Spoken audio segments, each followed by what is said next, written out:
പോകുന്നേ? അതെന്താ ചെയ്യാൻ പോകുന്നേന്ന് കുഞ്ഞ്? എങ്ങനെ മേക്ക് ചെയ്യുന്നേ? എങ്ങനെയാ? പിന്നെ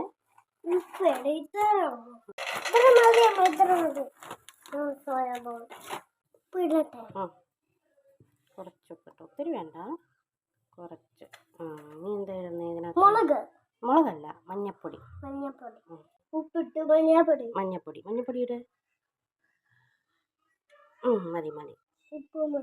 ഇനി വെള്ളം ഒഴിക്കണം അല്ലേ? മൊത്തം ഒഴിച്ചു.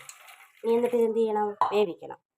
ഇത് വെന്ത് കഴിയുമ്പോൾ നമ്മളിതിൻ്റെ വെള്ളം ഒന്ന് ഊറ്റിയെടുക്കണം കേട്ടോ. പിന്നെ സാധാരണ നമ്മൾ ഉണ്ടാക്കുന്ന പോലെ നമ്മൾ ഇഞ്ചിയോ വെളുത്തുള്ളിയോ സവോളയൊക്കെ ഇട്ട് വഴറ്റി മുളക് പൊടി മല്ലിപ്പൊടി അങ്ങനെ ഒത്തിരി ഇട്ട് നമ്മുടേതായ രീതിയിലല്ല ഞാൻ ഉണ്ടാക്കുന്നത്. ഇത് അവൻ്റെ ഇഷ്ടത്തിന് അവനിങ്ങനെ കൊടുക്കുന്നത് കഴിക്കാൻ ഇഷ്ടമായതുകൊണ്ട് ആ ഒരു രീതിക്കാവട്ടെ ഞാൻ ഉണ്ടാക്കുന്നത്. കുറച്ച് കടുക് പൊട്ടിച്ചിട്ട് അതിനകത്ത് കുറച്ച് മുളക് പൊടി ഇട്ടൊന്ന് മൂപ്പിച്ച് കഴിയുമ്പം ഈ സോയാ ചങ്ക്സ് അതിനകത്തോട്ടൊന്ന് ഇടും കേട്ടോ.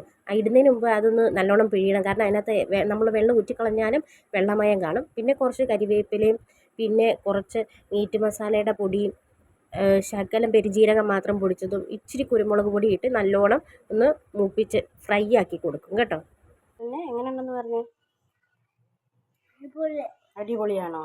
ഇഷ്ടപ്പെട്ടോ? എങ്ങനെയാ സൂപ്പറിന് കാണിക്കുന്നത്? എങ്ങനെ കാണിച്ചേ? സൂപ്പർ.